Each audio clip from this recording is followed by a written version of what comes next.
رحم اللہ من قرأ الفاتحة مع الصلوات۔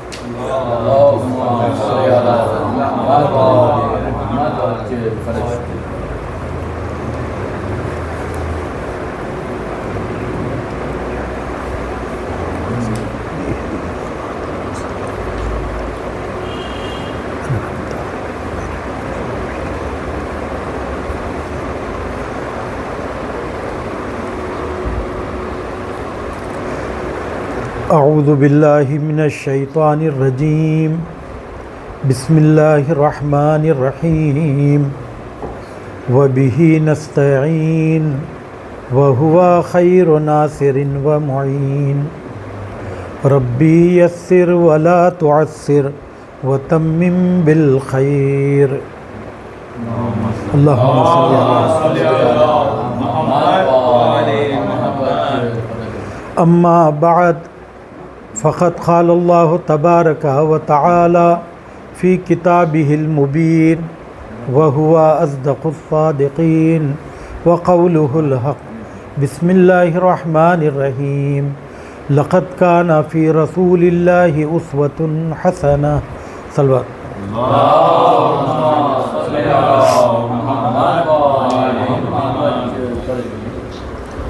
اللہ سبحانہ و تعالیٰ کی حمد و ثنا اور محمد و آل محمد پر درود و سلام کے بعد، عزیزان گرامی، میں نے جس آیت کریمہ کو سرنامہ سخن قرار دیا،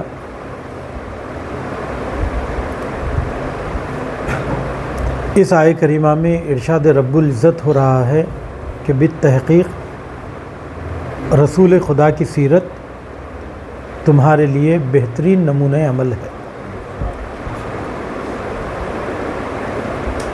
ہماری گفتگو دین و زندگی نامی کتاب سے چل رہی ہے اور یہ سلسلے کا 5واں درس ہے۔ ابتدائی 4 درسوں میں نبوت کے بارے میں بات ہوئی کہ اللہ سبحانہ وتعالیٰ نے لوگوں کو خلق کرنے کے بعد، انسان کو خلق کرنے کے بعد اس کی ہدایت کی ذمہ داری بھی اپنے اوپر لی اور ہدایت کا انتظام فرمایا۔ 1,24,000 انبیاء بھیجے، آسمانی کتابیں نازل کی اور انہیں علم اور عصمت جیسی نعمتوں سے نوازا تاکہ وہ لوگوں کے درمیان مقبول اور محترم ہوں۔ اس کے بعد نبوت کے بحث میں عزیزو 2 باتیں آتی ہیں ہمیشہ، ایک ہے نبوت عامہ، دوسرے ہے نبوت خاصہ۔ نبوت عامہ سے مراد ضرورت نبوت، نبی کی ضرورت کیوں ہے؟ کیا عقل انسان کی ہدایت کے لیے کافی نہیں ہے؟ کوئی شخص آ کر ہمیں کیوں کہے کہ یہ صحیح ہے، یہ غلط ہے، تم یہ کرو اور وہ مت کرو؟ کیا اس کے لیے ہم کو کسی ہادی کی، رہبر کی ضرورت ہے؟ تو یہ باتیں ہماری پہلے گزر چکی ہیں کہ انسان اپنی عقل کے سہارے دنیا میں ترقی نہیں کر سکتا ہے، کیونکہ انسان کی عقل اور اس کا علم ناقص ہے۔ اسی لیے وہ اپنے لیے مکمل ایسا قانون جو جسم کے لیے بھی مفید ہو اور روح کے لیے بھی، دنیا کے لیے بھی مفید ہو اور آخرت کے لیے بھی، فرد کے لیے بھی مفید ہو اور سوسائٹی کے لیے بھی، اور جنڈر کا بھی خیال رکھے، عورت کے لیے بھی مفید ہو اور مرد کے لیے بھی، ایسا مکمل قانون انسان نہیں بنا سکتا کیونکہ اس کا علم محدود ہے۔ چونکہ اس کا علم محدود ہے اور یہ ایسا قانون نہیں بنا سکتا، تو پھر اس کے لیے قانون کون بنائے گا؟ کہا کہ وہی بنائے گا جو خالق انسان ہے۔ تو اللہ سبحانہ وتعالیٰ ہی قانون بناتا ہے۔ اب جب اللہ سبحانہ وتعالیٰ قانون بنائے گا تو اس قانون کو وہ اجرا کیسے کرے گا؟ وہ تو روئے زمین پہ آ نہیں سکتا، نہ ہمارے لیے آئیڈیل بن سکتا ہے، کیونکہ اللہ سبحانہ وتعالیٰ ایک ہے، اکیلا ہے، تنہا ہے، نہ اس کی زوجہ ہے، نہ ماں باپ ہے، نہ اولاد ہے۔ اللہ نے جو ہمیں اس دنیا میں بھیجا، ان رشتوں کے ساتھ بھیجا، اور ان رشتوں کے ساتھ ہم پر ذمہ داریاں بھی رکھی۔ تو اسی لیے ہمارے لیے کوئی ایسی شخصیت آئیڈیل بنے جو ہم جیسا ہو، مرتبے میں ہم سے بلند ہو، مگر انسانیت کے ناطے وہ ہم جیسا ہو۔ تو اللہ سبحانہ وتعالیٰ نے اپنے خاص الخاص بندوں کو لوگوں کی ہدایت کے لیے بھیجا، اور دو خوبیاں دے کر بھیجی، ایک ہے علم، دوسرے ہے عصمت، اور تیسری چیز جو ان کو اللہ سبحانہ وتعالیٰ نے دی وہ ہے معجزے کی طاقت۔ وہ اللہ کی اجازت سے ایسے غیر عادی کام کر کے دکھاتے ہیں جس سے انسان کو ان کے اوپر یقین آتا ہے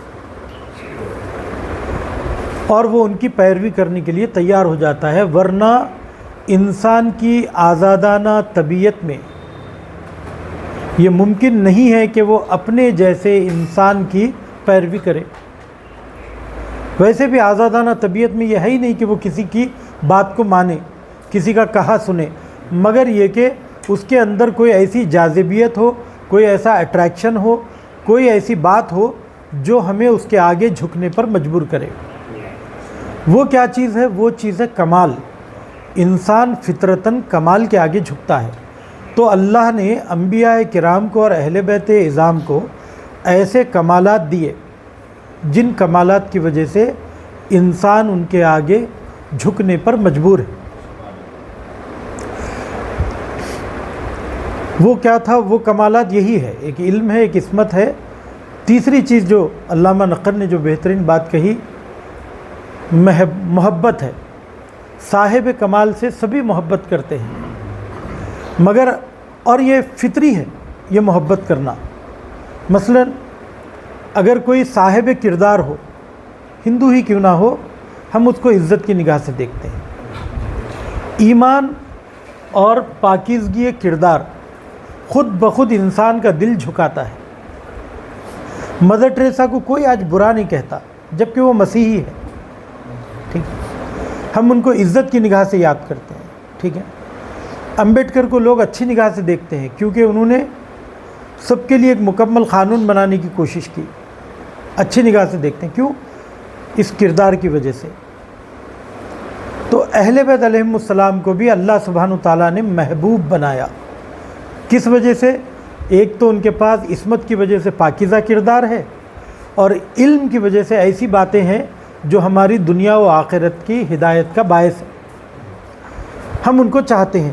اب جو چیز فطری ہے اس کے لیے کہنے کی ضرورت نہیں ہے، آدمی خود ہی محبت کرے گا، مگر اللہ سبحانہ وتعالیٰ نے فطری قانون کو بھی شرعی قانون بنا دیا اور حکم دیا کہ قل لا اسألکم علیہ اجرا الا المودۃ فی القربى۔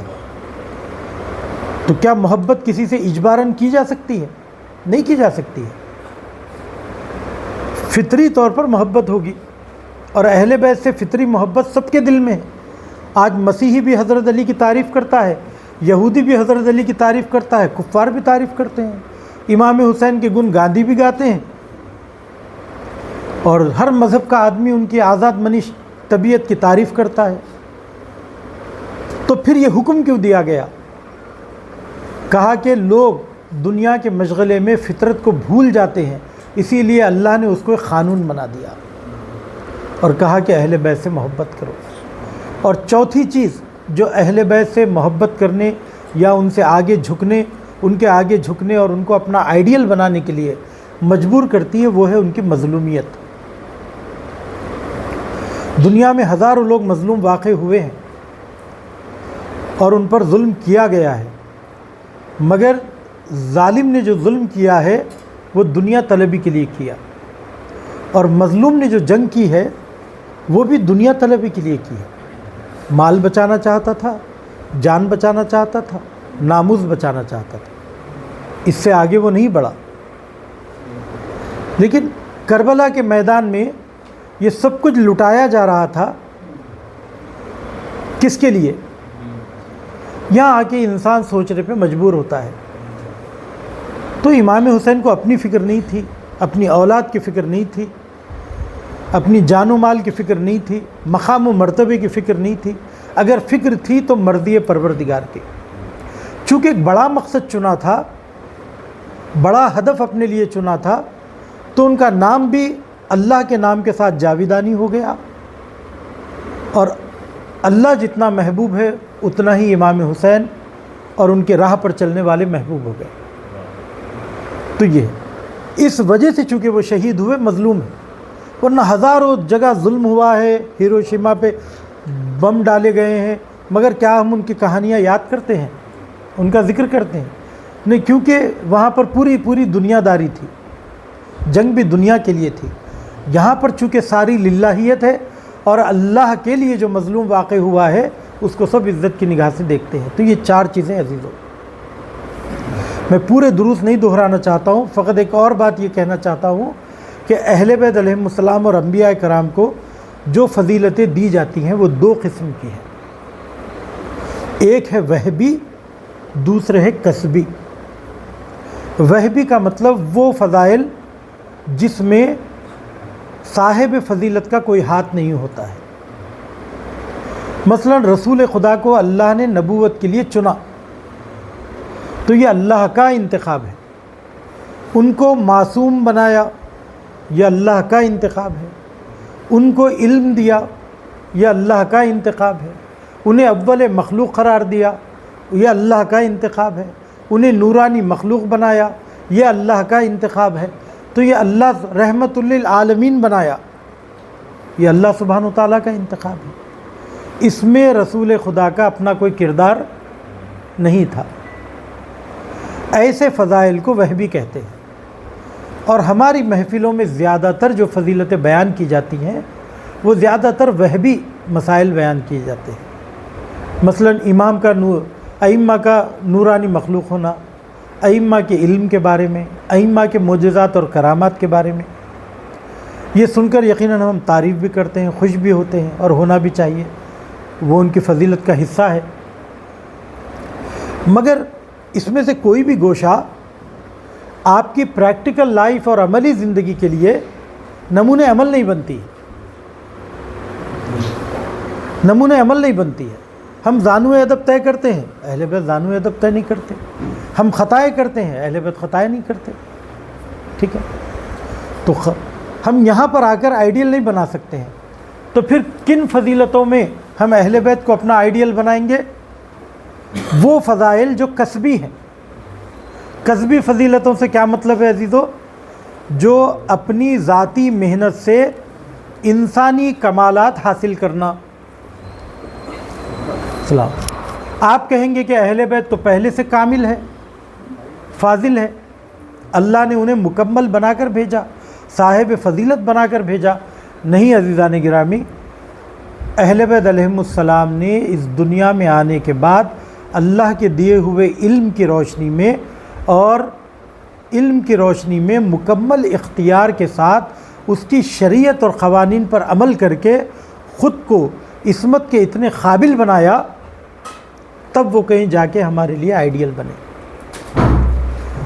وہ مقامات کون سے ہیں؟ مثلا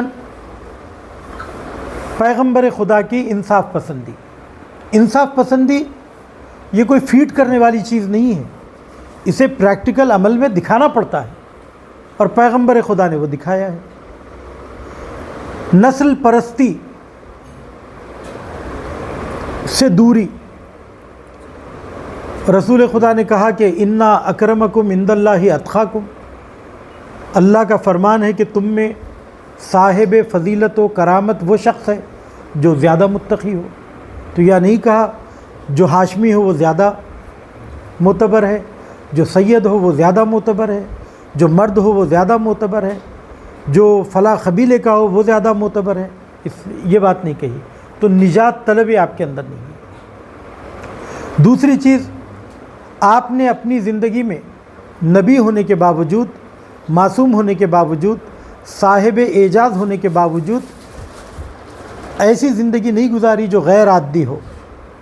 چاہتے تو ٹھوکر مار کر پتھر کو سونے کا پہاڑ بنا دیتے اور اس سے سکون کی زندگی گزارتے، مگر آپ نے بکریاں چرائیں، آپ نے تجارت کی، آپ نے محنت و مزدوری کی، آپ نے لوگوں محنت سے فقر کو ختم کرنے کی کوشش کی، آپ نے وحدت کا نعرہ لگایا اور یہ بتایا کہ اگر کسی معاملے میں، اعتقادات کے معاملے میں یا آپسی مالی مسائل میں یا خاندانی مسائل میں اگر جھگڑا ہو جائے تو اس صورت میں ہم کو کون سی سیرت اپنانی چاہیے. یہ ساری کی ساری روش عزیزو سیکھنے کی ضرورت ہے، اس کو یاد رکھنے کی ضرورت ہے، اسے دہرانے کی ضرورت ہے، اسے اپنی زندگی میں اپلائی کرنے کی ضرورت ہے. بعض اوقات ایسا ہوتا ہے کہ ہم اہل بیت کے ان فضائل کو کم بیان کرتے ہیں. مطلب اہل بیت کی عبادت، اہل بیت کی سخاوت، اہل بیت کی شجاعت، اہل بیت کی انصاف پسندی، یہ وہ فضائل ہیں جو کسبی ہیں. اسے اس لیے زیادہ بیان نہیں کر پاتے ہیں کہ یا تو جو تو اپنے تاریخ کا گہرا مطالعہ نہیں ہے، یا پھر یہ کہ ان باتوں کے اوپر اگر ہم زور دیں گے اور جب وہ لوگ ہمارے کردار کو دیکھیں گے کہ ہم اس پہ فٹ نہیں آتے ہیں تو اس سے بہتر ہے کہ یہ بات نہ کہی جائے. اس وجہ سے نہیں بیان کی جاتی، اور ایسی باتیں بیان کی جاتی ہیں جو مافوق فطرت ہے، جو وہبی ہیں، جو ایسے فضائل ہے جس میں خود اہل بیت علیہم السلام کا اپنا کوئی ہاتھ نہیں ہے. اسی لیے آج آپ کی خدمت میں انہی فضائل کا رسول خدا کی سیرت سے ذکر کرنا چاہتا ہوں. ایک صلوات کا سہارا دیجیے.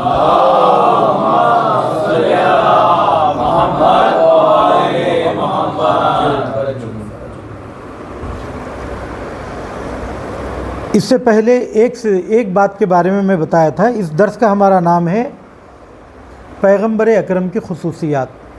ان میں سے ایک خصوصیت پیغمبر اکرم کی یہ تھی اور ذمہ داری یہ تھی کہ لوگوں کے درمیان انصاف قائم کریں، اجرائے عدالت پیغمبر اکرم کا مقصد تھا.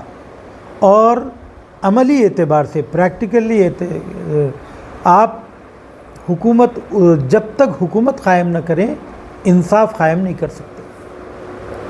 تمام شعبوں میں اگر انصاف برقرار کرنا چاہیں اقتدار ہونے کی ضرورت ہے، ورنہ کوئی اخلاقی تعلیمات سے اپنے آپ کو نہیں بدلتا ہے.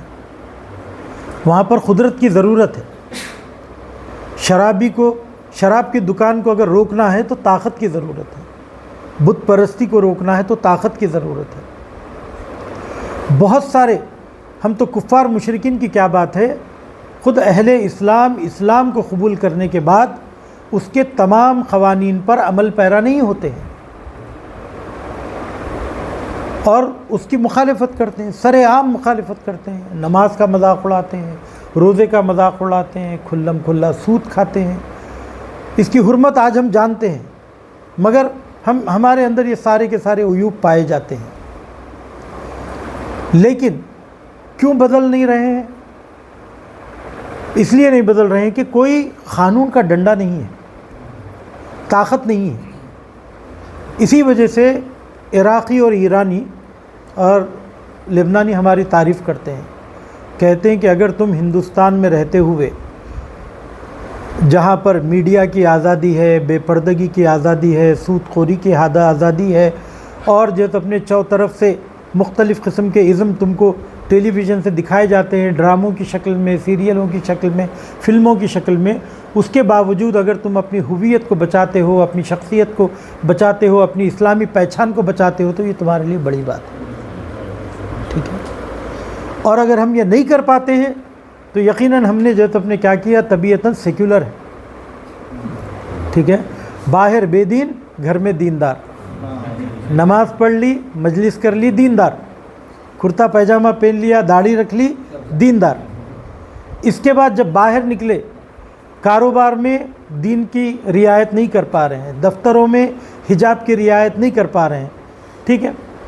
حلال اور حرام کی رعایت نہیں کر پا رہے ہیں. جہاں آسانی ہوئی وہاں پر فوراً جو ہے اپنے، کیونکہ کوئی دیکھنے والا نہیں ہے. یہ ہو کیوں رہا ہے؟ کیونکہ اب اللہ کو حاضر و ناظر نہیں جان رہے. اچھا، اس میں ایک بار یہ ہوتا ہے کہ ہم بالکل اپلائی نہیں کر سکتے، تو وہاں تو مجتہد نے اجازت دی کہ یہ آپ کے لیے مجبوری ہے. لیکن جہاں پر پرسنل لا موجود ہے، جہاں پر آپ کو کوئی آ کے آپ کی عبادت کے طریقوں کو نہیں روک رہا ہے، اس کے باوجود بھی ہم اس کو انجام دینا نہیں چاہتے، تو اس میں کون خطاوار ہے؟ ہم خطاوار ہیں. دوسری طرف ہمارے مقابل جو تو اپنے عراقی ہے، ایرانی ہے، کہ ان کو مسلمانوں کی اکثریت کی وجہ سے، شیعوں کی اکثریت کی وجہ سے ایک اسلامی ماحول، ایک اسلامی سوسائٹی بنانے کا موقع ملا، تو وہاں پر ان کو بہت بڑا ایڈوانٹیج یہ ہے کہ اسلامی قانون ہونے کی وجہ سے خود بخود شراب کی دکان نہیں ہے. مثلا اسلامی بینک ربا سے پاک ہے، تو ان کو وہ لذت محسوس ہو رہی ہے، ان کو وہ تکلیفوں سے نہیں گزرنا پڑ رہا ہے جن تکلیفوں اور مشکلوں سے ہم گزر رہے ہیں. یہ آج سے 40 سال پہلے جو حکومت بنی اسلامی، اس کی برکتوں کو ہم جا کر دیکھیں. جو یہ 3 نسلیں، ہر 10 سال میں ایک نسل بدلتی ہے، یہ جو 3 نسلیں پرورش پائی ہیں، ان کو جتنا اچھا ماحول ملا ہے، وہ ماحول ہمیں کہاں ملا؟ ہم تڑپتے ہیں، اگر غرب چلے جاتے ہیں تو کہتے ہیں کہ فوراً انڈیا واپس آ جائیں کہ وہاں کا ماحول بہت خراب ہے. یہاں سے پریشان ہوتے ہیں تو سمجھتے ہیں مڈل ایسٹ جا کے رہ جائے کہ وہاں کا ماحول اچھا ہے. تو یہ ہماری آرزو ہے، کیونکہ یہ مسئلہ ہے، چونکہ یہاں پر ہم ویسے بچوں کی تربیت نہیں کر پا رہے ہیں. ٹھیک ہے، اچھا آدمی خود چاہے جتنا بھی بگڑا ہوا ہو، مگر کہیں نہ کہیں یہ ضرور چاہتا ہے کہ میری اولاد ایسی نہ ہو. اس کے لیے ماحول تلاش کرتا ہے، اچھی سوسائٹی تلاش کرتا ہے. اب ایسے پاکیزہ ماحول میں اگر کوئی گناہ کی طرف جا رہا ہے، وہاں بیٹھ کر شراب بنا رہا ہے، وہاں بیٹھ کر سود کا کاروبار کر رہا ہے، تو یہ یقیناً جو ہے اپنے اللہ کے آگے جواب گو ہے، کیونکہ تمہارے لیے ایسا ماحول تھا ہی نہیں، تم خود گناہ کی طرف گئے.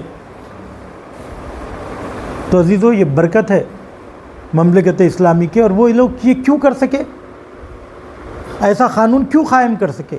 کیونکہ ان کے پاس حکومت تھی. حکومت کے ذریعے قوانین کو رائج کیا جا سکتا ہے، عدالت کو قائم کیا جا سکتا ہے. ہاں، یہ ایک بات ضرور ہے حضور کہ ہم کو ہمیشہ اس طریقے کی بات کرتے وقت، خصوصاً اسلامی مملکتوں کی بات کرتے وقت، ایران کی بات کرتے وقت، ایک طرفہ فیصلہ نہیں کرنا چاہیے. یہ سمجھنا چاہیے کہ وہ لوگ بھی انسان ہیں، وہاں جو حکومت کے جو کارندے ہیں وہ بھی انسان ہیں. شیطان کے بہکاوے میں آپ بھی آ سکتے ہیں. 10 ایسے واقعات ہو سکتے ہیں جو ضد اسلام ہو. ہم آ کر فوراً فیصلہ نہ سنائیں کہ یہ کہے گی اسلامی حکومت ہے، اس سے بہتر تو ہمیں. ارے امام علی کے زمانے میں ان کے صحابی چور نکلے، رسول خدا کے صحابیوں میں جیسے اپنے عیب نکلا، تو 1400 سال کے بعد جہاں پر اسلام کی صاف شفاف تصویر نہیں آ رہی ہے، وہاں پر اگر کوئی آدمی اس طریقے کی خطائیں کرتا ہے تو ہم کس طریقے سے پکڑ سکتے ہیں؟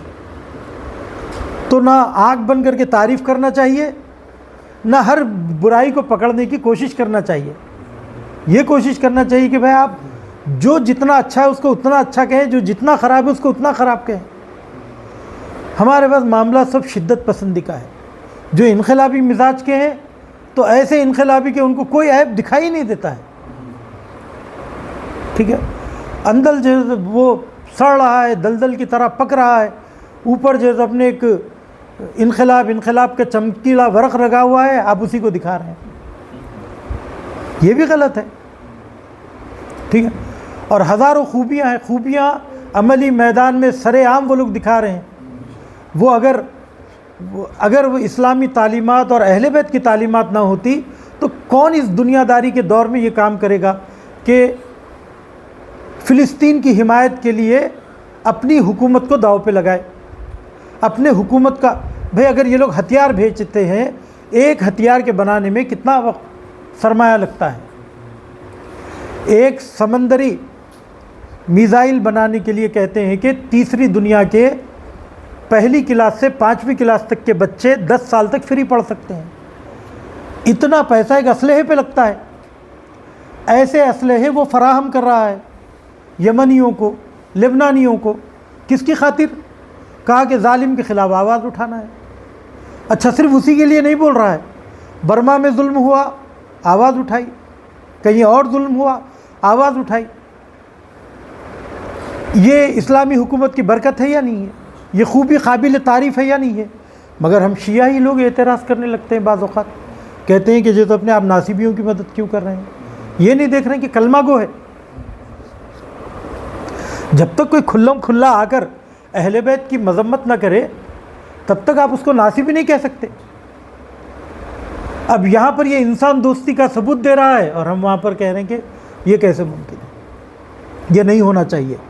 ہمارے اندر لوگ جو ہے اپنے دو گروہوں میں بٹے ہوئے ہیں، تو 1400 سال کے بعد ایک صاف ستھری حکومت کی امید رکھنا اور 100% مسلمان ڈھونڈنا مشکل ہے۔ تو اسی لیے اس واقعیت کو سمجھتے ہوئے ہم کو فیصلہ کرنا چاہیے، اور ہم بھی اپنی زندگی میں دیکھیں تو ایک جہت سے بہت اچھے، مثال کے طور پہ بہت اچھے شوہر ہے تو بہت اچھے امپلائی نہیں ہے، ٹھیک ہے، باہر بہت ہی نیک ہے تو گھر میں بد مزاج ہیں، ٹھیک ہے، خیر و خیرات میں اچھے ہوں گے مگر معاملات میں اچھے نہیں ہیں، تو کہیں نہ کہیں گڑبڑی ہوتی ہے۔ تو آدمی اس طریقے سے دوسروں کے بارے میں یوں فیصلے نہ کرے۔ اور رسول خدا فرماتے ہیں کہ سابقہ اقوام، اللہم صلی علی محمد، سابقہ اقوام، سابقہ قومیں اس لیے شکست کھا گئیں اور پسپا ہو گئیں کیونکہ انہوں نے انصاف برتنے میں کوتاہی برتی اور تبعیض کے قائل ہوئے۔ تبعیض کا مطلب یہ ہے کہ آپ کے اگر 2 بچے ہیں، آپ ایک کو بہت چاہتے ہیں اور دوسرے کو نہیں چاہتے ہیں، تو یہ تبعیض ہے، ٹھیک ہے۔ دونوں ایک جیسے کا استحقاق رکھتے ہیں مگر آپ ایک کے اوپر زیادہ نچھاور کرتے ہیں، دوسرے کو نہیں دیتے ہیں، تو یہ تبعیض ہے۔ آپ نے صرف مسلمان کو اس لیے نہیں دیا کہ یہ سید ہے، ہاشمی ہے، اور وہ غیر ہاشمی ہے، بیت المال سے پیسے دینے میں کوتاہی برتی، تو آپ نے یہاں پر کیا کیا؟ تبعیض کیا، یہ ظلم کیا۔ جب ظلم کریں گے تو ظلم کے خلاف آواز اٹھے گی، لوگ اگر حکومت نہیں گرا سکیں گے تو انتقام لیں گے، انتقام نہیں لے سکے تو خود بگڑ جائیں گے، کہہ رہے ہیں کہ جب حاکم وقت ایسا ہے اور حکومت ایسی ہے تو ہم کس بات کی رعایت کریں؟ جیسے کہ آج کل لوگ لائٹ چوری کرتے ہیں یہ کہہ کر کے یہ تو کفار کی حکومت ہے، ٹھیک ہے، یہ کوئی دلیل نہیں بنتی ہے کہ اگر آپ حکومت چلائیں گے تو آپ کو حکومت چلانے کے لیے یہ پیسے دینا نہیں پڑیں گے، پیسے وصول نہیں کریں گے لوگوں سے، تو آپ دوسری مملکت میں آ کے یہ کیوں سوچتے ہیں؟ کہتے ہیں کہ جیسے اپنے سامنے والے سے سود لینا اس لیے صحیح ہے چونکہ وہ کافر ہے، تو یہ بات غلط ہے، یہ بات غلط ہے، یہ اسلام کی تعلیم کو توڑ موڑ کر پیش کیا جا رہا ہے۔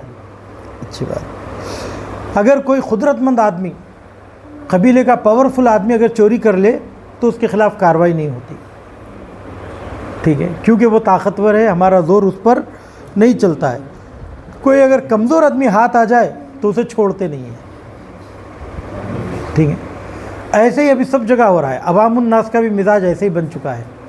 عام آدمی سے اگر ایک لغزش ہو جائے ممبر پر، اس کے پیچھے پڑ جائیں گے چھوٹے موٹے مولوی کے، اور بڑے بڑے حضرات جو ہے تو اپنے جا کر بتوں کے آگے پوجا بھی کرنے لگے تو ہم اس کی توجیہ کریں گے، ہم اس کی توجیہ کریں گے۔ تو ہمارے اپنے مزاج میں ہم شخصیت پرست ہو کے بڑھ گئے ہیں، ہم نے لوگوں کو معیار بنا لیا، اسلام کو معیار نہیں بنایا۔ اسلام کو معیار اس لیے نہیں بنایا کہ اسلام ہمارے ذہنوں میں کلیئر نہیں ہے، ہم نے بھی نہیں سیکھا ہے۔ یہ کل کے دن ہم روز قیامت نہیں کہہ پائیں گے، کیونکہ ماشاءاللہ ہم پڑھتے لکھتے ہیں، سمجھتے ہیں۔ ہم نے کتابیں کیوں نہیں پڑھی؟ علماء خیر کی طرف کیوں نہیں گئے؟ کیا مراکز علمی موجود نہیں تھے؟ کیا علماء ہمارے درمیان موجود نہیں تھے؟ کیا کتابیں ہمارے درمیان موجود نہیں تھی؟ تو یہ کوتاہیاں ہماری طرف سے بھی بہت ہیں، ٹھیک ہے، ہم کس کی بھی گردن پہ رکھ نہیں سکتے۔ اس کے بعد انشاءاللہ آگے دوسری اہم بات جو پیغمبر اکرم کی زندگی سے سیکھی جا سکتی ہے وہ ہے لوگوں کے ساتھ محبت اور رحم دلی کے ساتھ پیش آنا اور کدورتوں کو ختم کرنا۔ اس سے بڑی بات کیا ہوگی کہ وہ پیغمبر کہ جس پر کچرا ڈالا گیا، جس کو مجنون کہا گیا، جس کو ساحر کہا گیا، جس کو پتھر پھینک کر مارا گیا اور جس کے چچا کو قتل کیا گیا، سینہ چیر دیا گیا، جسے بے وطن کیا گیا، جس کے ماننے والوں کو پل پل ستایا گیا، جس کی وجہ سے آپ کی زوجہ شیب ابی طالب میں 3 سال کی سختیاں برداشت کرنے کے بعد دنیا سے چلی گئیں، چچا ابو طالب کو ہزاروں مشکلات جھیلنا پڑی، وہ پیغمبر جب 8 ہجری میں مکہ کو فتح کرتا ہے تو سب کے چہروں پہ ڈر ہے، خوف ہے، گھبراہٹ ہے کہ اب ان کے پاس قدرت آ گئی تو یہ ہمارے ساتھ اب کیا معاملہ کریں گے۔ عدالت کا تقاضا تو یہ تھا کہ جناب حمزہ کا قصاص لیا جاتا، جس نے جیسی زیادتی کی ویسے اس کو سزا دی جاتی،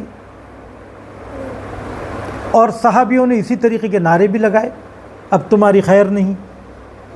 تو لوگ گھبرا کے آئے رسول خدا کے پاس اور آ کر کہا کہ کیا آپ ہمارے سے ویسے ہی بدلہ لیں گے جیسے ہم نے آپ کو ستایا؟ تو آپ نے کہا کہ میں تمہارے ساتھ ویسے ہی پیش آؤں گا جیسے میرے بھائی یوسف اپنے بھائیوں کے ساتھ پیش آئے، اپنے بھائیوں کے ساتھ پیش آئے، اور آپ نے ایک دن میں 20-25 سال کی ستائی ہوئی قوم کو ایک دن میں بڑی آسانی سے معاف کر دیا۔ یہ پیغمبر اکرم کا طریقہ تھا۔ جب دشمنوں کے ساتھ آپ کا یہ رویہ ہے تو پھر دوستوں کے ساتھ آپ کیا کرتے ہوں گے؟ اور عجب ہے رسول خدا کی سیرت، جناب خدیجہ سے آپ کو اتنی الفت اور محبت تھی، اور کیوں نہ ہوتی، یہاں بھی دیکھیے کردار کی وجہ سے محبت تھی۔ ایک تو جناب سے خدیجہ نے رسول خدا کو اس لیے چنا کہ یہ امین اور صادق ہیں،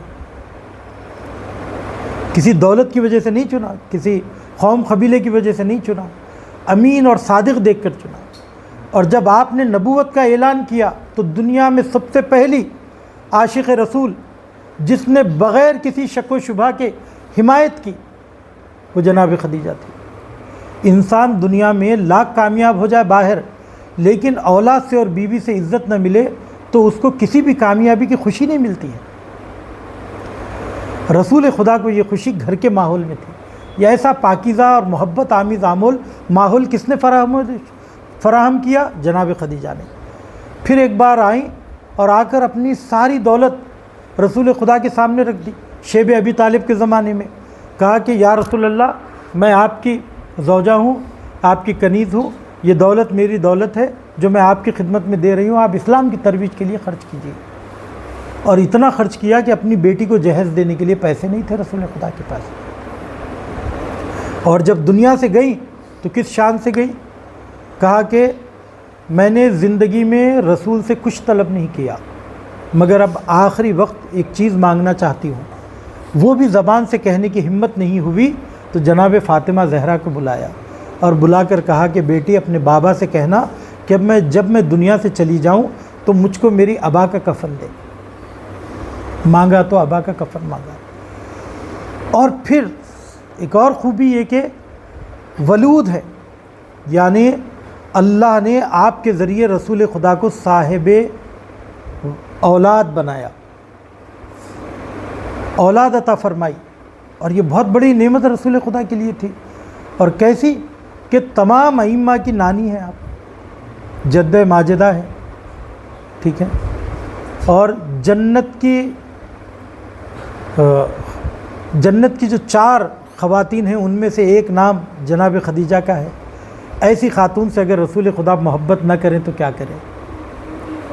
مگر یہ ساتھ بہت جلد چھوٹ گیا، محبت مگر نہیں چھوٹی۔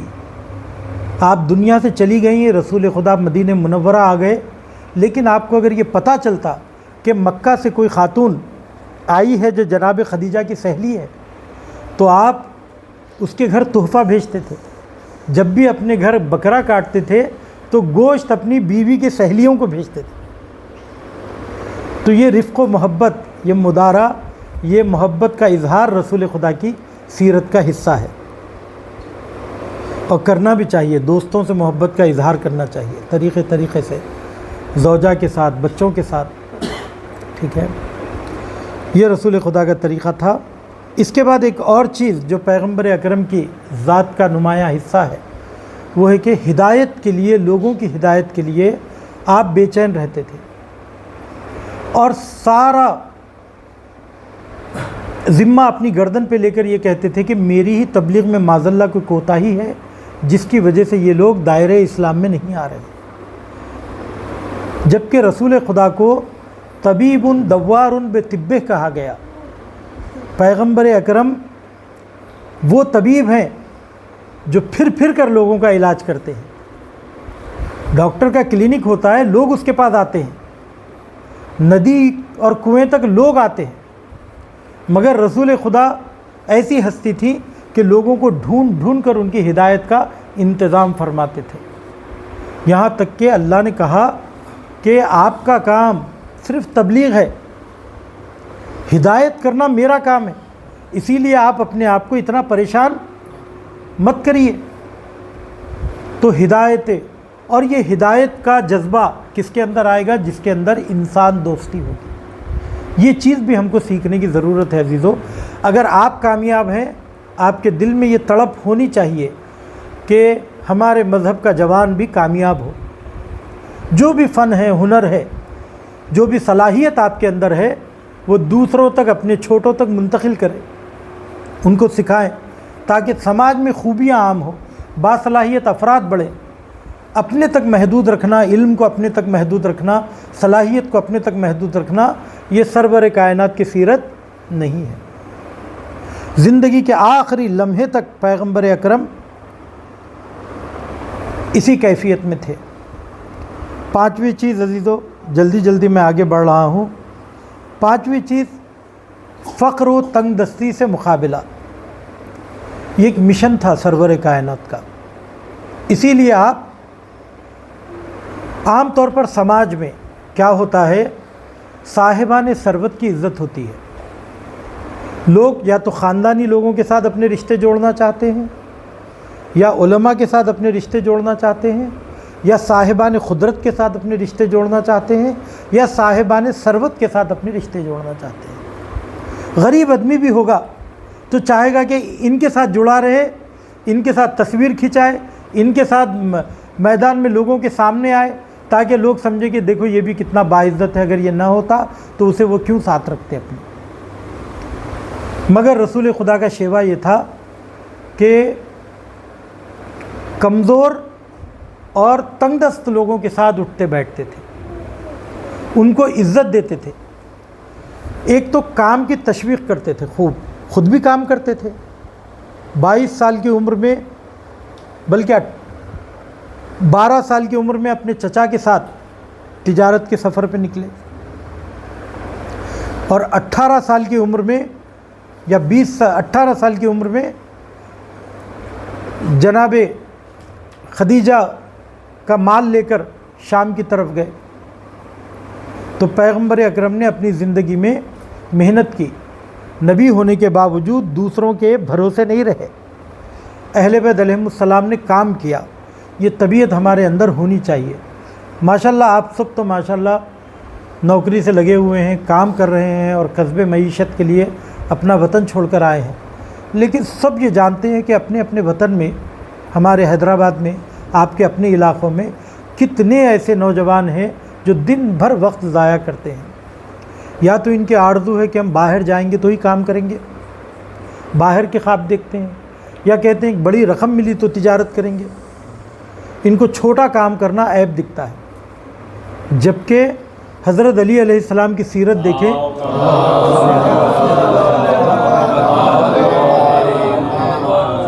آپ کے پاس جب تجارت نہیں تھی تو آپ نے یہودیوں کے باغ میں مزدوری کی، کھجوروں کا کاروبار کرتے تھے۔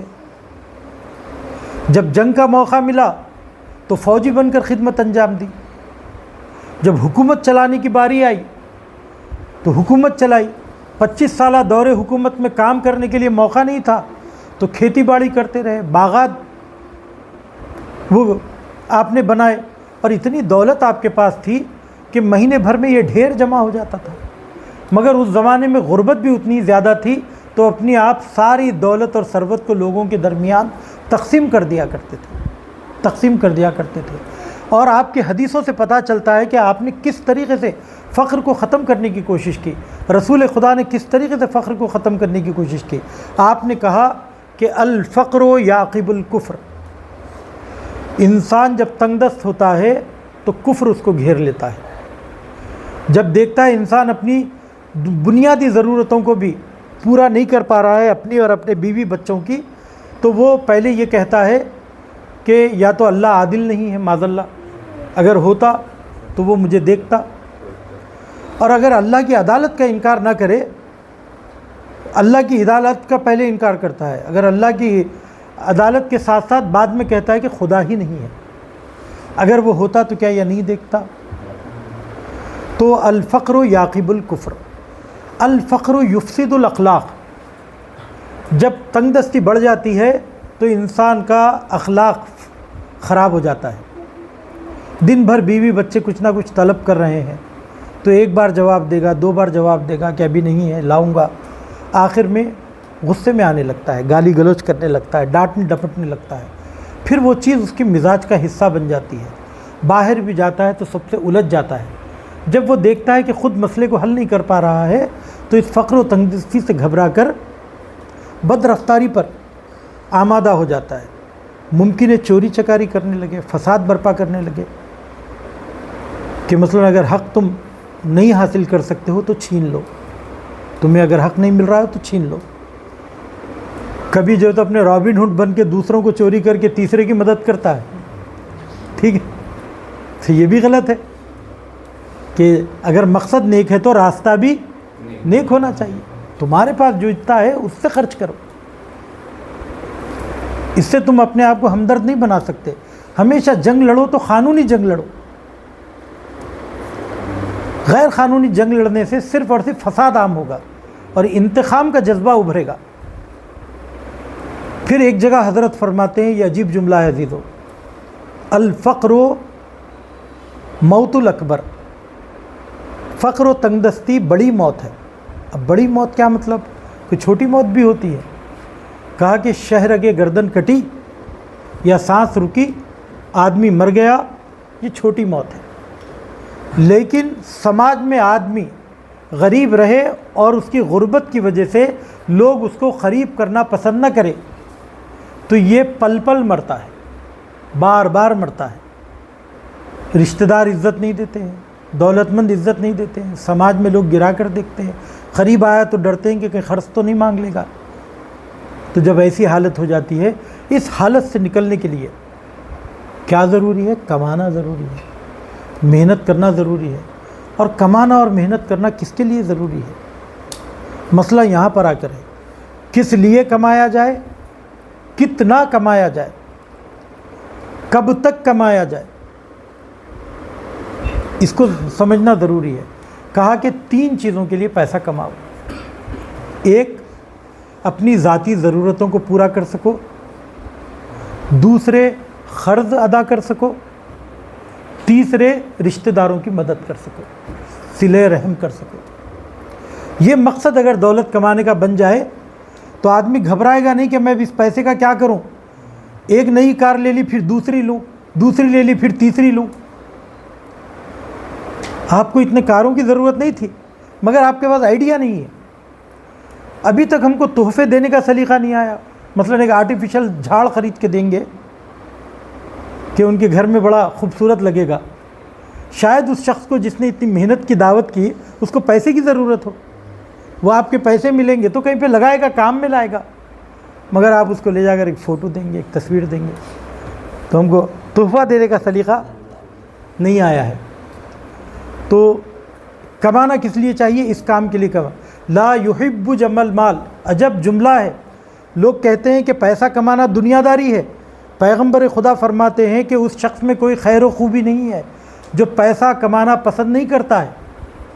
اگر آپ پیسہ نہیں کماتے ہیں نا تو آپ دیندار بھی باقی نہیں رہتے. وجہ یہ ہے کہ بہت سارے دینی احکام کا تعلق پیسے سے ہے. آپ زکوٰۃ دینا چاہ رہے ہیں، پیسہ چاہیے. خمس دینا چاہ رہے ہیں، پیسہ چاہیے. انفاق کرنا چاہتے ہیں، پیسہ چاہیے. عقیقہ کرنا چاہتے ہیں، پیسہ چاہیے. شادی کرنا چاہتے ہیں، پیسہ چاہیے. حج کرنا چاہتے ہیں، پیسہ چاہیے. ان میں سے اگر آپ کے پاس پیسہ نہیں ہے تو یہ کون سی نیکی آپ انجام دے سکیں گے؟ تو ان نیکیوں کو انجام دینے کے لیے پیسے کی ضرورت ہے. کب تک کمایا جائے؟ الدنیا دنیا آنے دنیا دو طریقے کی ہے، دنیا بری نہیں ہے اپنے آپ میں، اتنی دنیا کی برائی ہوئی ہے، دنیا بری نہیں ہے، مگر دنیا دو طریقے کی ہے۔ ایک دنیا جو آپ کو آخرت تک پہنچائے، ایک دنیا جو آپ کو دنیا کا اسیر بنا دے۔ جو دنیا آپ کو آخرت تک لے جائے وہ دنیا بہتر ہے۔ تو ہم زندگی میں دیکھیں کہ اگر مال و دولت کمانے میں ہم اپنے بیوی بچوں سے اور اللہ کے ذکر سے غافل ہو رہے ہیں تو یہ دولت آپ کے لیے وبال جان بن گئی، آپ کے پیروں کی بیڑیاں ہیں، اور آپ اپنے لوگوں کے لیے، اپنے بعد آنے والوں کے لیے صرف ایک ATM مشین ہے۔ اور یہاں تک اتنا بھی نہیں کر سکتے ہم کہ اپنے مرنے کے بعد یہ بھی آپ کو نہیں معلوم کہ میرا پیسہ میری مرضی کے مطابق خرچ کیا جائے گا یا نہیں خرچ کیا جائے گا۔ اسی لیے صحیح زندگی کا طریقہ یہ کہ زندگی میں کماؤ خوب اور سب کو وقت دو اور زندگی کا پورا مزہ اٹھاؤ۔ خیرات کرو تو اپنے ہاتھوں سے کرو، زکوٰۃ دو تو اپنے ہاتھوں سے کرو، حج کرو تو اپنے ہاتھوں سے کرو۔ ایسا نہ ہو کہ ہمارے روزے کوئی بعد میں رکھے، ہماری نمازیں کوئی اور پڑھے، ہمارا حج کوئی اور بجا لائے۔ یہ سارے کے سارے اعمال ہمیں خود انجام دینا ہے۔ اور پیغمبر اکرم نے فقر و تنگ دستی کو لوگوں سے ختم کرنے کے لیے لوگوں کی تشویق کی۔ کبھی کوئی مدد کے مانگنے کے لیے آتا تھا تو آپ اس کو پیسے دے دیتے تھے، کبھی کوئی مدد مانگنے کے لیے آتا تھا تو آپ اس کو پیسے نہیں دیتے تھے۔ ایک مرتبہ ایک شخص آیا، اس نے کہا کہ یا رسول اللہ میں عیال وار ہوں، میرے کئی بیویاں ہیں، کافی بچے ہیں، مگر میں جتنی محنت کر رہا ہوں کوئی میرے لیے جیسے اپنے آمدنی نہیں ہو رہی ہے، آپ میری کچھ مدد کیجیے۔ تو رسول خدا نے کہا کہ نہیں، میں تمہاری مدد تو نہیں کر سکتا، لیکن کیا تم مجھے اپنے گھر لے کے چل سکتے ہو؟ اس نے کہا کہ اس سے بڑی کیا بات ہوگی، آپ رحمت للعالمین نے تشریف لائیے۔ جب گھر لے کر گئے تو آپ نے اس کے گھر میں جا کر دیکھا کہ یہ تمہارے پاس یقیناً مال دنیا میں سے کچھ بھی اس کے پاس نہیں تھا، مگر 2 قالینیں تھیں۔ تو کہا کہ کیا یہ دونوں قالینوں کی تم کو ضرورت ہے؟ اس نے کہا کہ نہیں، ایک سے بھی کام چل سکتا ہے۔ تو آپ نے کہا ایک قالین تم باہر لا کے ڈال دو۔ وہ جب گھر کے باہر قالین لا کر ڈالا تو وہاں پر رسول خدا نے اصحاب سے کہا کہ کون ہے جو اسے خریدے؟ ہر کسی نے بڑھ کر بولی لگائی، جس نے 20 درہم 25 درہم لگائی تو آپ نے اس کے آدھے پیسے اس شخص کو دیے، کہا کہ اس سے اپنے اناج اور آذوقے کا انتظام کرو، اور دوسرے سے تم کچھ اوزار خریدو، جنگل جاؤ، لکڑیاں کاٹو، بیچو، مگر محنت کرو۔ اس نے محنت کی، 6 مہینے کے بعد رسول خدا کی خدمت میں آیا۔ اب خدمت میں آیا تو دیکھیے، ہم جناب سیدہ کے لیے تو سنتے ہیں کہ رسول خدا اپنی جگہ سے اٹھ جاتے تھے، مگر اور کس کے لیے رسول خدا اٹھتے تھے؟ مزدور کے لیے۔ جب یہ شخص آیا تو اپنی جگہ سے اٹھے، اس کا استقبال کیا، اس سے ہاتھ ملایا۔ جب ہاتھ ملایا تو دیکھا کہ اس کے ہاتھ کے اوپر گھٹے پڑے ہوئے ہیں۔ تو رسول خدا نے کہا کہ یہ کس بات کی گھٹے؟ کہا کہ یا رسول اللہ، میں اپنے حلال رزق و روزی کے لیے اتنی محنت کرتا ہوں، کلاڑی سے لکڑیاں کاٹتا ہوں، یہ ہاتھ پہ میرے نشان آ گئے۔ تو کہا کہ یہ نشان صدقے کے اس نشان سے بہتر ہے جو روز قیامت صدقہ مانگنے والوں کے چہرے پہ ابھر آئیں گے۔ یہ ہے سید کونین کی تعلیمات عزیزو۔ تو ہم کو اور فقر کو ختم کرنے کے لیے اس بات کی کوشش ہم کو کرنی چاہیے یقیناً، اور اگر اضافی پیسہ ہے تو بانٹنا چاہیے، اور پیسے کو ایسی جگہ خرچ کرنا چاہیے جس سے اپنے پیسہ بنے۔ سب 2 خرچ کر دو والا معاملہ تو بہت آسان ہے، ہم خمس کے ساتھ برسوں سے یہی کام کر رہے ہیں، لیا خرچ کیا۔ مثلا معاذ اللہ میں یہاں پر کوئی توہین نہیں کرنا چاہ رہا ہوں، مگر یہ کہنا چاہ رہا ہوں، خمس کے اگر 2 حصے، ایک حصہ سہم امام اور ایک حصہ سہم سادات، تو سادات کو 1400 سال سے پیسہ مل رہا ہے۔ حالات کیوں نہیں بدل رہے ہیں؟ آپ کو تو سپورٹ ہے نا، اس سپورٹ سے آپ کی حالت کیوں بہتر نہیں ہو رہی ہے؟ کچھ لوگ کاروبار کرتے ہیں، کچھ لوگ نوکری کرتے ہیں، کچھ کو امداد ہوتی ہے، یہ امداد سے آپ کی حالت بہتر کیوں نہیں ہو رہی ہے؟ پھر پیچھے کیوں جا رہے ہیں؟ تو یہ امداد کے طریقے کو بدلنا ہوگا۔ امداد کرو تو کاروبار میں امداد کرو، مگر یہ کہ ایسے لوگ ہوں جو بالکل زمین گیر ہوں، بوڑھے ہوں، اپائج ہوں، ایک دم مریض ہوں، تو آپ ان لوگوں کی مدد کر رہے ہیں تو سمجھ میں آتا ہے، لیکن جو لوگ کام کر سکتے ہیں، پیسے سے پیسہ بنا سکتے ہیں، کاروبار کر سکتے ہیں، ان کو اس بات کی تشویق کی جائے، یہ پیسہ اس کام کے لیے دیا جائے۔ آج یہی حال ہے ہمارے اپنے حیدرآباد میں، ہمارے اپنے علاقوں میں۔ IZM مشن ہے ایک، جس نے اسکول کھولے، کافی لوگوں کی مالی امداد کی، اور ہر مہینہ مثال کے طور پر 5 کلو چاول اور 2 کلو تیل بانٹا جا رہا ہے۔ مگر اس سے کیا ہوا، ایک قوم ڈھل گئی، ایک گروپ ایسا بن گیا کہ جب تک ملتا ہے سکون میں رہتے ہیں، جہاں نہیں ملا پھر مانگنے کے لیے نکلتے ہیں۔ تو بہتر نہیں ہوتا۔ ایسا نہیں ہے کہ مثلا ان کے بیٹے کو پڑھا دیا تو اب وہ 2 پیسے دینے کے قابل ہے اس ادارے کو، ایسا نہیں ہوا ہے۔ وہ بیچارہ بھی آ کر جو تو اپنے مدد ہی مانگ رہا ہے۔ تو اس کا مطلب ہم نے کیا کیا، قوم کو بہت پیچھے کر دیا ہے اس مانگنے اور لینے کے ٹرینڈ نے۔ تو اگر کوئی خیر و خیرات بھی کرنا چاہ رہا ہے تو ذرا سا سوچ سمجھ کر، اور اس کے لیے جو تو اپنے دیکھے کہ یہ پیسہ کہاں خرچ ہونا چاہیے اور کس پہ خرچ ہونا چاہیے۔ بس میں نے بات کو ختم کی، ایک اہم بات تھی مگر اس کو اگلی مرتبہ پیش کروں گا۔ یہ ہفتہ در حقیقت امام خمینی علیہ الرحمہ کے ابتکارات میں سے ہے یہ بات، کہ آپ نے ماہ مبارک رمضان میں آخری جمعے کو یوم القدس قرار دے دیا، اور 12 ربیع الاول سے 17 ربیع الاول کے درمیان کا حصہ ہفتہ وحدت قرار دے دیا۔ کتنی برکتیں اس کی ہیں۔ ہزاروں اسلام دشمن طاقتیں اور ہماری قسم کے شدت پسند جاہل قسم کے لوگ اختلافات کو ہوا دیتے ہیں، یہ ہفتہ آ کر جو اپنے اس ماحول کو ختم کرنے یا اس شدت کو کم کرنے کی کوشش کرتا ہے۔ ہاں، یہاں آتے کہ ذہنوں میں سوال ضرور آتے ہیں، آپ کا اتحاد سے مراد کیا ہے؟ کیا مطلب ہے آپ کا؟ آپ یہ چاہ رہے ہیں کہ سیدہ پر ظلم کرنے والوں سے ہم دوستی کر لیں؟ خدا نخواستہ یہاں کسی نے بھی ایسی بات نہیں کہی۔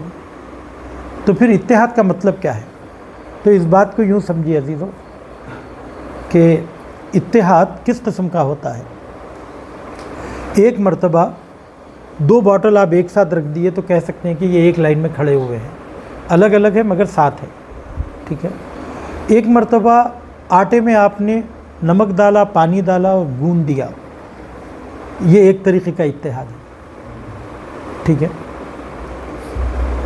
ایک مرتبہ ایسا اتحاد ہے کہ سب الگ الگ ہے مگر ہم فکر ہے، ٹھیک ہے۔ ایک ساتھ ہوں اور ہم فکر نہ ہو، یہ اتحاد نہیں ہے، ٹھیک ہے، یہ اتحاد نہیں ہے۔ یہاں پر کیا کہہ کر اتحاد کرتے ہیں لوگ؟ کہتے ہیں کہ ہم کو مشترکہ دشمن کے آگے اکٹھا ہو جانا چاہیے۔ مشترکہ دشمن آپ کا کون ہے؟ کافر ہے، مثال کے طور پر یہودی ہے، ان کے لیے آپ جمع ہوئے اور شیعہ سنی سب بھلا کر خوب یہودیوں سے لڑے۔ اب مثال کے طور پہ وہ شخص ختم ہو گیا، دشمن ختم ہو گیا، تو اب کیا کریں گے؟ پھر لڑنے لگیں گے، کیونکہ اب آپس میں تو دشمن ہی ہے۔ تو یہ چکر چل رہا ہے کہ ہم کیا کہہ رہے ہیں، ہم نے مشترکہ دشمن بانٹ لیا، وہ دیکھ نظر میں رکھ لیا، مگر آپس کی دشمنی کو بھی زندہ رکھے ہوئے ہیں۔ تو ایسا اتحاد کبھی بھی برقرار نہیں ہو سکتا، اور دشمن کے لیے بھی بڑا آسان ہے ہمارے نقطے ضعف کو نظر میں رکھتے ہوئے ہمارے درمیان بار بار اختلافات کو زندہ کرے، ٹھیک ہے، یہ ایک مشکل ہے۔ دوسرا کیا ہے؟ اچھا ٹھیک ہے، ہم اپنی دشمنی بھلا کر دونوں شیر و شکر ہو جائیں، میں سنی ہو جاؤں وہ شیعہ ہو جائے، ایسا بھی نہیں ہو سکتا۔ ایسے کیسے ممکن ہے؟ وہ اپنے مذہب کو اپنی دلیلوں کی وجہ سے صحیح سمجھا، اسی لیے تو سنی ہے۔ آپ نے شیعت کو اپنی دلیلوں سے صحیح سمجھا، اسی لیے شیعہ ہیں۔ تو جو چیز میں اپنی عقل سے سمجھا، دلیلوں سے سمجھا، اس کا انکار کر کے میں اپنی طبیعت اور اپنی فطرت اور اپنی ضمیر کے خلاف کیسے جا سکتا ہوں؟ تو ایسا بھی میں شیعہ نہیں ہو سکتا، تو پھر آپ ایسا بھی میں متحد نہیں ہو سکتا۔ تو آپ اتحاد سے مراد کیا لے رہے ہیں؟ اتحاد سے ہماری مراد یہ ہے کہ ملتے جلتے پوائنٹ پہ ایک ہو جاؤ، اختلافی باتوں کے اوپر کھل کے بات کرو بغیر کسی جانی مالی نقصان کے۔ ایک ایسا ماحول بناؤ کہ جہاں پر دلیلوں کے ذریعے بات ہو، سامنے والے کو فیصلہ کرنے دو. مولوی قوم کا فیصلہ نہ کرے، لیڈر قوم کا فیصلہ نہ کرے، فرد خود دین کو چنے، وہ انتخاب کرے. ہمارا کام یہ ہے کہ بے پردہ صاف صاف دلیلوں کو رکھے لوگوں کے سامنے. جب اپنی قوم کے سامنے بات کرتے وقت کچھ چھپا لیا، کچھ بتا دیا، کہ ایسا نہ ہو کہ یہ ہمارے ہاتھ سے نکل جائے اور ہماری قدرت ہاتھ سے نکل جائے، تو آپ اپنے لیے جو ہے اپنے اختلافات کو زندہ کرے ہوئے ہیں. بعض لوگ بلا وجہ اختلافی باتوں کو اس لیے ہوا دیتے ہیں کیونکہ اس کے ذریعے وہ لوگوں کے درمیان مقبول ہیں، اور لوگ کہتے ہیں کہ آپ تو حق پرست ہیں، آپ تو اہل بیت کے حامی ہیں، تو ان لوگوں کو جو تو اپنے بڑھاوا ملتا ہے. بڑھاوا ہی نہیں ملتا ہے، بہت کچھ ملتا ہے. تو اس کی وجہ سے جو ہے اپنے یہ لوگ ان چیزوں کو ہوا دیتے ہیں. تو ہم کو عزیزوں یہاں پر آ کر سوچنا ہے، کم از کم ہم یہ بات پڑھے لکھے لوگوں سے تو بات کر سکتے ہیں. اگر صحیح بھی اگر آپ سے کوئی آگے پوچھ لے کہ بھائی آپ میں اور اہل سنت میں کیا فرق ہے، تو ہم کتنا بتا سکیں گے، اس انصافاً ہم کتنا مانتے ہیں. اور دوسری بات پلٹ کر کہنا چاہتا ہوں، اگر آپ دیکھیں تو 85% باتیں ملتی جلتی ہیں. آپ یہی تو تعجب تو دیکھیے، اتنا زیادہ 73 فرقوں میں بٹنے کے باوجود، اتنے زیادہ داخلی اختلافات کے باوجود، سب کے نزدیک اسلام بہترین دین ہے جب دوسرے مذاہب سے ٹیلی کرتے ہیں. یعنی اتنی تبدیلی کے باوجود اسلام کیا ہے؟ اچھا دین ہے، بہتر دین ہے. ٹھیک ہے، تو کیا ہم ان مشترکات کو آ کر نہیں دیکھ سکتے ہیں؟ اور پھر کیوں ایسی باتیں کرتے ہیں جب عملی میدان میں آپ ایسا نہیں کرتے ہیں؟ کتنے ایسے لوگوں کو میں جانتا ہوں کہ اگر سنی علاقے میں ان کی دکان ہے تو وہ ایام محرم میں بھی کالا لباس نہیں پہنیں گے کہ میرے کاروبار کو نقصان نہ ہو. کوئی ایسی بات نہیں کریں گے، ان کی میلاد کے جلسوں میں شریک ہوں گے. لیکن جب یہاں پر آتے ہیں تو جو اپنے مجلسوں میں خوب تبرعی نعرے لگاتے ہیں. اور یہی بات ہم ان سے کہتے ہیں کہ بھائی تھوڑی سی رعایت کرو، تو کہتے ہیں کہ جو تو اپنے آپ نے دشمن سے ہاتھ ملا لیے ہیں. تو یہ زیادتی ہے. سمجھے آپ، یہ ضرورت ہے کہ ہم اگر مل کے بات کریں گے، احترام کے ساتھ بات کریں گے، تو ایک دن وہ ہماری دلیل کو ضرور مانے گا. کیونکہ لیکن اگر آپ جو تو اپنے خراب زبان میں بات کریں گے، شروع ہی حرامی حلالی اور لعنتی اور جہنمی جنتی سے کریں گے، تو بات کبھی بھی صحیح نہیں ہوگی. تو یہ وحدت کا پیغام ہے عزیزوں. اور ہم آج اسی کی برکت دیکھیے، 46 ملکوں سے 46 کنٹریز سے خم میں طلاب پڑھتے ہیں. ان میں سے اکثر طلاب جو ہندوستان، پاکستان، ترکیہ اور جو تو اپنے عراق و ایران اور تاجکستان کے علاوہ ہیں، ان میں سے اکثر غیر مسلم ہیں یا پھر اہل سنت ہے جو شیعہ ہوئے ہیں. یہ شیعت کو جو 40 سال میں پھیلایا گیا ہے، اسی وحدت کے نعرے کی وجہ سے ممکن ہوا ہے. ہم ان برکتوں کو نظر انداز نہ کریں. اسی لیے ہمارے پاس کچھ کتابیں لکھی جاتی ہیں، عقائد مقارن، فقہ مقارن، یعنی کہ ہم عقائد میں کہاں کہاں ایک ساتھ آ کے ملتے ہیں، کہاں کہاں جدا ہوتے ہیں. فقہ میں کہاں کہاں آ کے ملتے ہیں، کہاں کہاں جدا ہوتے ہیں. ان موارد کو ذکر کیا. مثلا جبر و اختیار میں ہمارا عقیدہ الگ ہے، توحید میں ہم ملتے جلتے ہیں. ٹھیک ہے. یا پھر کہا کہ عدالت کے معاملے میں ہمارا عقیدہ الگ ہے، مگر قیامت کا نظریہ ہمارا ایک ہے. تو یہ جو مشترکات ہیں وہ آپ کو قریب تو لا سکتے ہیں نا، اور اس سے آپ کے لیے خود بہت اچھا ہوگا. یعنی آپ بھی بے چینی محسوس نہیں کریں گے. اب لوگ الٹی بات یہ کرتے ہیں کہ کفار سے تو دوستی کی جا سکتی ہے مگر سنی سے نہیں کی جا سکتی. یہ کیا تک ہے بھائی؟ کلمہ گو سے نہیں کر سکتے جو اپنے تم کفار سے دوستی کر سکتے ہو. تو یہ شدت پسندیاں ختم ہونا چاہیے، اور کم از کم پڑھے لکھے لوگ تو سوچنا ہی چاہیے. چلیے اللہ سبحانہ و تعالیٰ سے دست میں دعا ہوں، اے پروردگار، بحق سرور کائنات حبیب کبریا حضرت محمد مصطفیٰ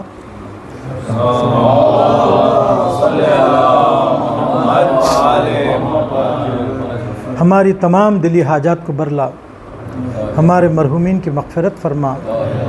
ہم میں جو بے روزگار ہیں انہیں روزگار سے لگا دے. ہم میں جو مریض بحق بیمار کربلا انہیں شفائے کامل و عاجل عنایت فرما. ناقد خدا لڑکیوں کی شادیوں کا اہتمام فرما. جو بے وطن ہیں انہیں وطن لوٹنا نصیب فرما. جو تہمتوں کا شکار ہے ان کی عزت و آبرو کی حفاظت فرما. جو مجاہدین سرحدوں کی حفاظت کر رہے ہیں انہیں اپنی حفظ و امان میں رکھ. جو شہید ہو گئے ان کے درجات کو بلند فرما، ان کے پسماندگان کو صبر جمیل عنایت فرما۔ اے پروردگار ہمیں حج و زیارت بار بار حج و زیارت نصیب فرما۔ اے پروردگار تیری بارگاہ میں دست بے دعا ہوں کہ اے پروردگار ہمیں حقیقت کو ویسے حقیقت سے آشنا کر جیسے کہ وہ ہے، حق کو سمجھنے اور اس پر ڈٹے رہنے اور اس پر عمل کرنے کی توفیق عنایت فرما۔ اے پروردگار ہمارا خاتمہ بخیر فرما، جب ہم اس دنیا سے اٹھے تو ہمارے ایک ہاتھ میں قرآن اور دوسرے ہاتھ میں دامن اہل بیت، امام زمانہ عجل اللہ تعالیٰ فرجہ الشریف کے ظہور میں تعجیل عنایت فرما اور ہمیں ان کے حقیقی ناصرین میں قرار دے۔ ایک مرتبہ سورہ حمد اور 3 مرتبہ سورہ اخلاص کی تلاوت فرما کر جملہ مرحوم مومنین و مومنات بالخصوص حاضرین کے مرحومین اور بانی محفل کے مرحومین کی روح کو ایصال فرما۔ بسم اللہ۔